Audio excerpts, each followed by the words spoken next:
들어보신 적 있으십니까? 터널 증후군. 이건 의학적인 용어가 아니고요. 통화할 때 생기는 증후군이라 그럽니다. 누군가 전화하다가 상대방에게 갚아야 될 돈이 있거나 아니면 직장 상사가 곤란한 업무 지시를 하려고 할 때 갑자기 나타나는 증상이라고 합니다. 이런 거죠. 여보세요? 여보세요? 잘 안 들리는데 나 지금 터널이야. 나중에 다시 걸게. 이걸 터널 증후군이라 그럽니다. 사실 터널 근처에 가지도 않았는데 듣고 싶지 않은 말이 나오면 우리는 본능적으로 수신불량을 가장합니다. 내가 듣고 싶은 말을 기가 막히게 잘 듣는데 부담스러울 때는 잡음처럼 처리해버리는 능력. 우리는 이것을 선택적 청력이라고 하고 우리 모두에게 있는 능력인 것 같습니다. 그런데 오늘 우리가 이제 앞으로 계속 살펴볼 요나가 이 영적 터널 증후군의 대가라고 할 수 있습니다. 하나님이 축복의 말씀을 주실 때는 아멘 하고 잘 받던 그가 오늘 본문에서처럼 부담스러운 명령을 내리시자마자 마치 수신이 끊긴 것처럼 행동합니다. 요나는 전화기를 끊어버리는 정도가 아니라 아예 전화기를 박살내고 잠수를 타버립니다. 왜 그랬을까요? 그가 단순히 게을러서였을까요? 아니요. 요나는 아주 성실한 하나님의 선지자였습니다. 그런데도 불구하고 그가 피하고 싶었던 것은 단순한 하나님의 명령의 실천이 아니라 자신의 인생과 조국의 운명을 건 그리고 너무나도 하나님이 부당하다고 명령을 내리셨다고 판단되었기 때문에 하나님의 불순종한 한 선지자의 이야기를 다루고 있는 거죠. 먼저 오늘 본문을 이해하기 위해서는 요나서의 배경이 되는 시대를 우리가 확인할 필요가 있습니다. 열왕기하 14장에 따르면 당시 북이스라엘은 여로보암 2세가 다스리던 시대입니다. 영적으로 아니면 하나님 말씀에 순종하는 걸로는 완전히 낙제점인 여로보암 2세가 정치적으로는 굉장한 역량을 발휘했습니다. 그래서 그 여로보암 2세 통치 때는 북이스라엘이 유례없는 황금기를 누리고 있었습니다. 솔로몬 시대 이후 잃어버렸던 거의 모든 영토를 수복했고요. 무역로가 활짝 열렸고요. 그래서 무역을 통해서 시장에 은금이 넘쳐났던 시대. 역사가들은 그 시대를 황금기라고 부릅니다. 그래서 사람들이 번영이 곧 하나님의 축복이라고 믿어 의심하지 않았고요. 그 당시 활동했던 요나가 그 중심에 있었다고 말할 수 있습니다. 요나는 승리를 예언했고 그 말대로 나라가 번영했다고 할 수 있죠. 그는 이스라엘의 승리와 영광을 예언한 주류 예언자라고 말할 수 있었습니다. 요나는 조국의 영웅이었을 것이고 하나님께 인정받는 명예로운 종이라고 불렸을 수도 있습니다. 그랬기에 그의 삶은 안정적이었고 요나의 신학, 내가 믿는 하나님에 대한 요나의 신학의 정체성은 아주 분명하죠. 하나님은 이스라엘 편이시다. 하나님은 우리 편이어서 그 누구도 우리를 해할 수 없다라는 신학의 정체성을 가지고 있었을지 모릅니다. 그런데 오늘 본문 1절은 이런 요나에게 말씀이 임했다고 기록하고 있죠. 여호와의 말씀이 아mit대의 아들 요나에게 임하니라 라는 말씀은 요나의 평범한 삶, 황금기를 누리고 있던 이스라엘의 일상을 찢어버리는 말씀이라고 말할 수 있는 겁니다. 이 말씀은 폭풍 속에 고요 속에 폭풍을 일으키는 그런 말씀이라고 할 수 있죠. 왜냐하면 단순히 새로운 임무가 주어지는 정도가 아닌 거죠. 요나에게 임했던 이 말씀은 요나가 평생을 쌓아올린 이스라엘 중심의 세계관 그리고 그가 누려왔던 사회적 명예, 선지자로서의 그런 정체성 그리고 요나가 하나님에 대해 가지고 있었던 우리만의 하나님, 이스라엘만의 하나님이라는 신념을 송두리째 흔들어버리는 균열의 시발점이기 때문에 그렇습니다. 그래서 우리는 보통 요나서 1장을 2장을 통해서 물고기 뱃속에 들어간 요나의 불순종 이야기라고 치부할 수 있는데 그렇지 않습니다. 요나서 1장에서 보여주는 요나의 선택은 단순히 배 한 척을 타느냐 마느냐의 문제가 아니라 요나가 도망하는 그 선택은 하나님의 자비가 내가 원하지 않는 대상에게 흐르는 것을, 나의 원수에게 흐르는 하나님의 은혜를 처절하게 막아서고자 했던 한 이스라엘, 한 인간으로서의 처절한 몸부림이라고 우리는 바라볼 수가 있는 겁니다. 그래서 요나에게 임한 하나님의 말씀은 요나의 평화를 깨뜨립니다. 또한 오늘 우리에게 주어진 이 말씀 또한 우리의 안락한 삶도 흔들어 버릴 수 있는 겁니다. 우리는 종종 내 삶을 축복하고 위로하는 하나님, 언제나 내 편만 되시는 하나님을 찾기 쉽습니다. 그래서 때로 하나님이 이해할 수 없는 명령을 하시거나 감당하기 힘든 일을 나에게 주시거나 내가 피하고 싶은 사람들에게 나를 몰아넣을 때 우리도 저항하게 되는 거죠. 그래서 오늘 우리에게 본문은 묻고 있는 겁니다. 하나님의 그 불편한 부르심 앞에서 일어나 갈 것인가? 아니면 일어나 도망할 것인가?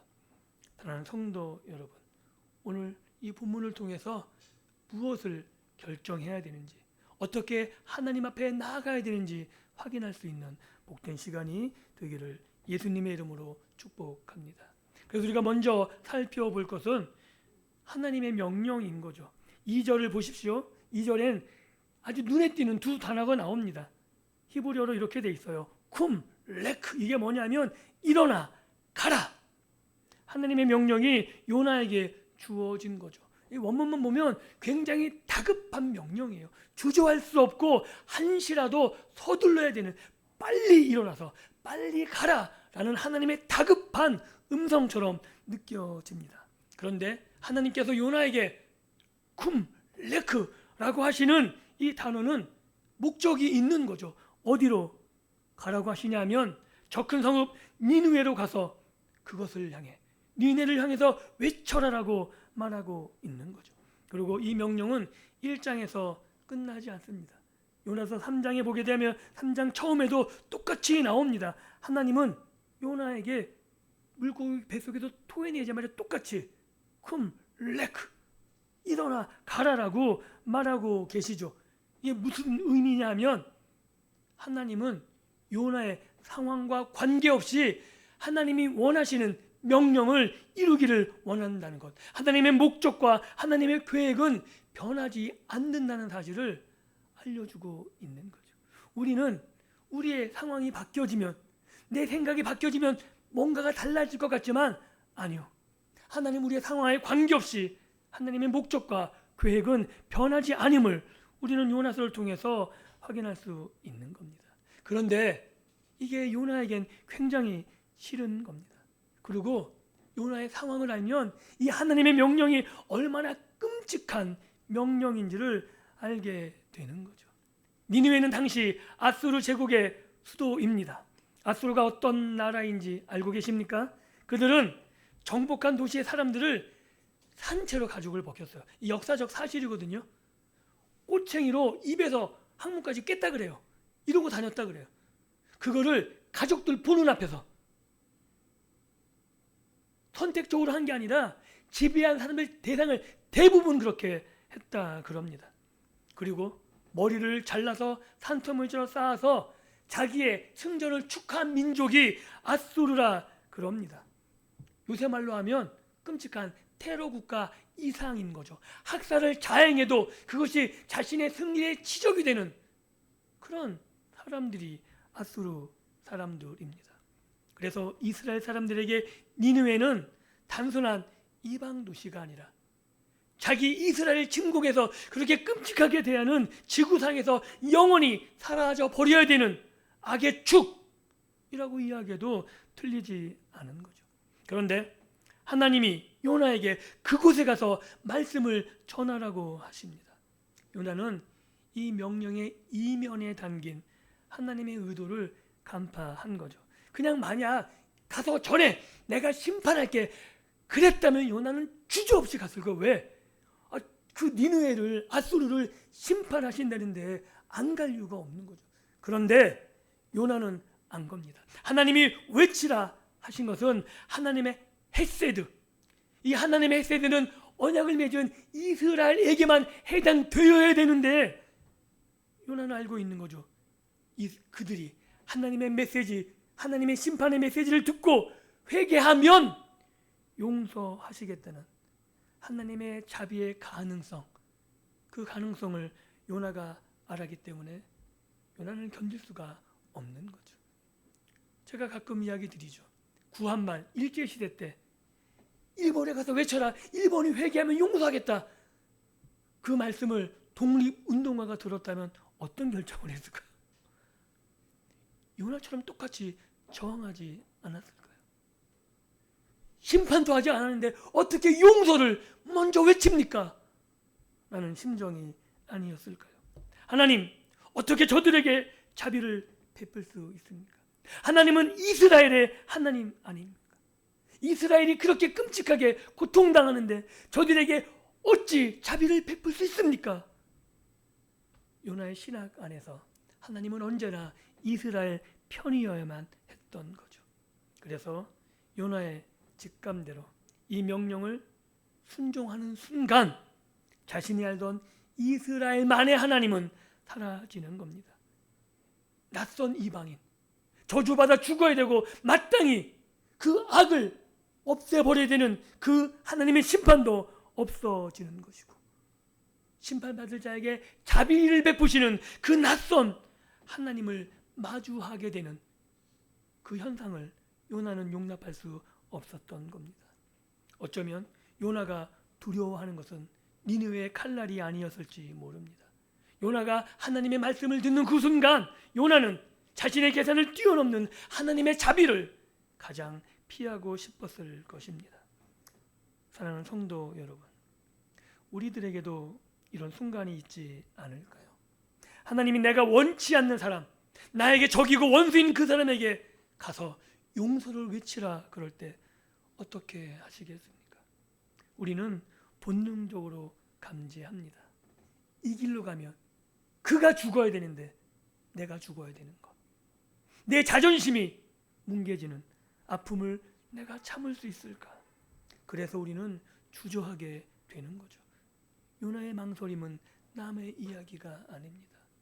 성경을 읽는 성경의 모든 독자들에게 해당되는 하나님의 메시지인 거죠. 그래서 요나는 도망치는 겁니다. 하나님이 일어나라, 쿰, 레크, 가라 라는 명령에 요나는 순종할 수가 없었던 거죠. 그래서 하나님이 일어나라고 하셨으니 일어는 났어요. 일어는 났습니다. 그런데 가라는 방향이 다른 거죠. 전혀 반대쪽인 니느웨 동쪽이 아니라 정반대쪽인 서쪽 다시스로 요나는 달려갑니다. 당시 고대근동 세계관에서 다시스는 오늘날 스페인 쪽입니다. 그래서 그 당시 사람들은 그곳을 땅끝이라고 생각했죠. 지도상 갈 수 있는 가장 먼 곳, 이곳쯤이면 하나님이 다시 나를 불러서 니느웨로 보내지 않겠지라고 생각될 만한 가장 먼 곳으로 요나는 도망을 칩니다. 그리고 본문 3절을 자세히 찾아보면 요나의 움직임이 이렇게 묘사됩니다. 욥바로 내려갔다. 내려가던 단어가 아주 주목해야 될 단어죠. 왜냐하면 이 내려갔다는 단어는 지도상 정말 물리적으로 내려간 것만을 의미하지 않죠. 왜냐하면 그 이후에 나오는 5절에서도 그 이후에 계속 내려가가 나와요. 욥바로 내려갔고 배 밑으로 내려갔고 나중엔 바다 깊은 곳까지 내려갑니다. 그래서 이 내려감은 단순한 물리적인 이동을 넘어섭니다. 요나에게 있어서만큼은 이 내려감은 영적인 하강으로 보여지는 겁니다. 하나님을 떠난 인생, 겉으론 여행을 떠나는 것 같고 자기의 생각대로 이루어지는 것 같은 그런 이동을 시작하지만 실상은 끊임없는 추락의 시작이라고 요나서는 웅변하고 있는 것 같습니다. 그리고 요나가 욥바 항구에 도착했을 때 정말 중요한 문구가 하나 나옵니다. 따라해 볼까요? 마침. 마침. 이게 어떤 의미인지 아시죠? 뭐가 딱딱 맞아 떨어지는 거예요. 마침 어떻게 돼요? 다시스로 가는 배를 만난지라. 이것이 얼마나 무서운 유혹인지 아십니까? 우리가 불순종하려고 마음 먹었을 때, 우리가 죄악의 순간에 놓였을 때 상황이 딱 맞아 떨어진다는 거예요. 마침 뭐가 되고 마침 뭐가 돼. 이게 기계적으로 딱딱딱 맞아 떨어지니까 이렇게 생각하기 쉬워요. 야, 하나님이 허락하시는구나. 이건 하나님의 인도하심이야 라고 생각하지만 그렇지 않다는 거죠. 배가 기다리고 있고 요나에겐 뱃삭을 지불할 돈도 있습니다. 어떻게 보면 세상은 이것을 행운이라고 부릅니다. 그런데 기억하십시오. 성경은 이것을 심판의 전조라고 말합니다. 요나는 왜 도망쳤을까요? 단순히 무서워서가 아닙니다. 오늘 본문엔 이렇게 말합니다. 여호와의 얼굴을 피하려고. 요나가 도망친 이유는 여호와의 얼굴을 피하고 싶었기 때문입니다. 그래서 이 부분을 팀 켈러 목사님은 이렇게 설명하죠. 요나는 하나님의 선하심과 정의로우심을 신뢰하지 못했기 때문이다. 요나가 생각하는 하나님의 선하심과 정의로우심은 이스라엘에게만 해당되는 그런 선택적 정의라고 생각한 거죠. 그래서 하나님이 저 악한 니느웨를 살려주신다면 그 하나님은 정의롭지 않아. 내가 나서서라도 하나님의 정의를 실현해야 돼. 어떻게 해요? 도망침으로요. 내가 하나님의 말씀을 전하지 않으면 니네는 회개하지 않을 것이고 그러면 그것은 멸망할 것이고 이게 하나님의 정의야 라는 것이 요나의 생각이었습니다. 요나는 자신의 도덕적 기준, 애국심으로 하나님의 명령을 판단하고 있는 거죠. 그래서 어떻게 보면 요나는 불순종한 것이 아닙니다. 오히려 요나는 자신의 신념을 지키기 위해 그리고 하나님의 정의가 자신의 도망침으로 실현되기 위해서 고의적인 선택을 한 거죠. 이것이 종교적 사람이 오늘날 우리가 교회를 다닌다고 말하지만 하나님의 뜻을 이루기 위해서 포장한 우리들의 선택일 수도 있는 겁니다. 하나님의 통치보다 하나님이 성경 안에서 원래 가지고 계신 하나님의 마음보다 내 뜻, 내 경험, 내가 알고 있는 하나님, 내가 사랑하는 사람들, 내 가족, 내 나라, 이 안위가 훨씬 더 중요하다고 판단하고 있다면 그것이 우상 숭배라고 오늘 본문은 우리들에게 경고하고 있는 겁니다. 이제 마지막으로 살펴볼 것은 요나가 무엇을 간과하고 있는지 살펴보려고 합니다. 3절은 요나가 도망하는 목적을 반복해서 이렇게 이야기해요. 여호와의 얼굴을 피하려고. 이게 요나의 근본적인 목적입니다. 고대 근동에서 왕의 얼굴 앞에 있다는 것은 단지 그냥 얼굴을 대면하는 것 그 정도가 아니라 왕의 다스림 아래에 있는 것이고 왕과 관계를 맺고 있다는 것을 의미합니다. 그래서 요나가 하나님의 얼굴을 피했다는 것은 단순한 장소를 옮긴 것이 아니라 하나님의 통치에서 벗어난 행위, 하나님의 관계를 끊어버리는 행위라고 말할 수 있는 겁니다. 이렇게 말하는 거죠. 나는 하나님의 선지자 노릇을 그만두겠습니다. 이제 앞으로 나는 하나님 얼굴 볼 일 없습니다. 우리도 그러잖아요. 사람들과 다툼이 있을 때, 야, 네 얼굴 볼 일 없어. 무슨 얘기죠? 앞으로 너하고 관계를 맺지 않겠다는 이야기입니다. 요나가 지금 하나님께 그런 이야기를 하고 있는 겁니다. 그러나 사랑하는 성도 여러분, 성경은 분명히 말씀하고 계시죠. 우리가 바다 끝에 거할지라도 소래 깊은 곳에 내가 내려갈지라도 하나님의 얼굴을 피할 곳은 없습니다. 시편 139편 이 시편 기자가 노래하는 거죠. 내가 땅 끝에 있을지라도 하나님이 그곳에 거기 계시다고, 이미 그곳에 계셔서 나를 만나신다고 시편 기자는 노래하고 있는 거죠. 하나님은 요나를 포기하지 않으십니다. 요나는 하나님을 버리고 도망쳤지만 하나님은 폭풍을 보내서라도 큰 물고기를 예비하셔서라도 끝까지 요나를 추적하고 계십니다. 이것이 성경은 불가항력적인 은혜라고 말하는 거죠.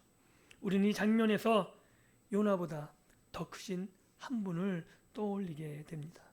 요나는 하나님의 원수들을 심판하고 자신만을 살기 위해 배 밑으로 내려가 잠을 잤지만, 그리고 그 찾아온 폭풍 때문에 결국 요나가 바닷속에 던져졌지만, 수백 년 뒤 또 다른 한 선지자가 배에 오릅니다.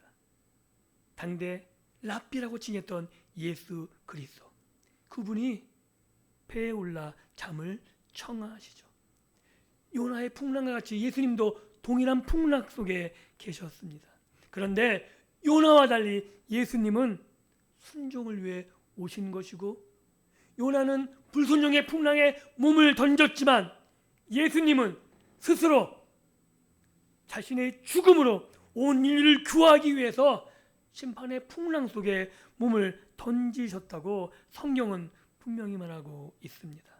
요나가 니느웨의 멸망을 바라며 도망쳤지만 예수님은 원수된 우리, 원수된 나를 위해 하늘 보좌 위를 버리고 이 땅 낮은 곳으로 내려오셨고요. 내 죄를 대신 짊어지시고 십자가의 형틀에 달려 죽으셨다고 성경은 말합니다. 그래서 마태복음 12장에서 예수님이 이렇게 말씀하시죠. 요나의 표적밖에는 보일 표적이 없느니라. 요나서 1장의 불순종은, 그리고 불순종을 통한 도망은 결국 실패로 끝납니다. 그런데 그 실패조차도 하나님은 사용하셔서 놀라운 구원을 이루어 내십니다. 요나의 도피는 인간이 얼마나 타락한 존재인지, 하나님의 선지자임에도 불구하고 자신의 뜻과 맞지 않자 하나님을 불순종해서 도망치지만, 하나님의 아들 되신 예수 그리스도는 이 땅에 참 선지자가 되셔서 자신을 위해서가 아니라 죄 많은 우리 인생을 위해서 끝까지 순종하셨다고 기록하고 있습니다. 얼마나 놀라운 은혜입니까? 말씀을 맺습니다. 오늘 하나님께서는 요나서를 통해서, 요나를 통해서 우리에게 묻고 계시죠. 하나님의 말씀이, 하나님의 부르심이 우리의 삶을 향해 침투해 들어올 때, 그 말씀이 내 이익이 아닌 것 같고 내 자존심을 뭉개는 것 같은 그 말씀으로 침투해 들어올 때 어떻게 하십니까? 우리 손에 2장의 티켓, 다시 쓰냐 니느웨냐, 나는 티켓이 들려있을 때 어디로 가시겠습니까? 아마 우리들도 요나처럼 니느웨가 아니라 다시스행 티켓을 손에 쥐고 싶지 않겠습니까? 하나님, 이 내 삶의 영역, 이 영역만큼은 건드리지 말아주십시오. 내가 알아서 하겠습니다. 내 자녀, 내 재정, 내 결혼생활, 내 진료, 내 앞으로의 계획, 이것만큼은 내 뜻대로 해주십시오. 내가 하나님께 못한 게 뭐가 있습니까? 이제까지 이렇게 하나님께 헌신했으니 이제는 이것만큼은 받아주셔도 되지 않겠습니까? 아마 이 기도는 여기 있는 저에게도 해당되고 우리 모두에게 해당되는 기도가 아닐까요? 요나처럼 우리는 그럴듯한 이유를 대며 요바로 내려가고 있으며 배 밑창으로 숨어들며 하나님의 얼굴을 피하는 삶을 살아가고 있을지 모릅니다. 요나처럼 하나님의 얼굴을 충분히 피할 수 있다고 생각하면서 말입니다. 그런데 분명히 기억하셨으면 좋겠습니다. 우리가 다시스행 배를 타는 순간 그 배는 안전하지 않습니다. 하나님 없는 평안은 곧 깨어집니다. 그런데 두려워하지 마십시오. 우리가 성경을 통해서, 구약을 통해서 생각하는 스토리라면 요나는 심판받아 죽어 마땅하지 않습니까? 일반 하나님의 백성도 아니고 선지자입니다. 하나님의 말씀을 든 사람입니다. 그러기에 불순종은 곧 죽음일 것 같은데 그렇지 않은 거죠. 곧 몰아칠 폭풍, 요나에게 닥칠 그 폭풍은 요나를 수장시키려는 것이 아니었습니다. 오히려 다시 하나님 얼굴 앞으로 요나를 데려가는 하나님의 은혜였다는 사실이죠. 우리가 불순종한다고 하나님이 우리를 멸망시키지 않습니다. 아플 수 있습니다. 폭풍이 올 수 있습니다. 그런데 그것은 심판 이전에 하나님의 은혜라고 성경은 이야기하고 있는 거죠. 우리는 자꾸 징계에 하나님만 익숙한데 아니요. 징계 이전에 어쩌면 훨씬 더 가혹하게 느껴질지 모르지만 그것이 하나님의 자비의 손길이라고 오늘 요나서는 분명히 우리에게 가르쳐주고 있습니다. 그러기에 하나님의 얼굴을 피하지 마십시오. 도망치는 것을 멈출 수 있기를 예수님의 이름으로 축복합니다. 우리가 피할 곳은 하나님의 등 뒤가 아니라 하나님의 품 안입니다. 우리의 불순종에도 불구하고 우리를 끝까지 쫓아오시는, 징계하고 심판하기 위해서가 아니라 다시 하나님 얼굴 앞에 세우기 위해서 쫓아오시는 하나님이 계심을 기억하십시오. 사랑하신 분, 우리에게 은혜 베풀기 위해서 우리를 놓지 않으실 하나님, 그 아들을 주기까지 우리를 붙잡으시는 하나님을 기억하셨으면 좋겠습니다. 예수 그리스도께서 우리를 위해 십자가의 폭풍을 대신 맞으셨습니다. 그리고 그 은혜를 의지해서 다시 일어나셨으면 좋겠습니다. 그리고 하나님이 부르시는 그곳, 비록 그곳이 내가 불편하고 힘든 니느웨라 할지라도, 내가 싫어하는 그 사람이 나 때문에 복을 받고 번영하고 잘 된다 할지라도 그것이 하나님의 뜻이라면 그 일을 통해서 함께 하나님의 은혜를 누리고 함께 하나님의 백성이 되며 그 자리에서 함께 하나님께 영광을 돌리는, 그래서 하나님의 나라가 하나님의 은혜와 자비를 통해서 세워지고 내가 외친 하나님의 긍휼과 하나님의 구원을 통해서 하나님의 나라가 확장되는 놀라운 은혜의 경험을 하시며 살아가는 믿음의 백성들의 삶이 될 수 있기를 예수님의 이름으로 축복합니다. 기도합니다.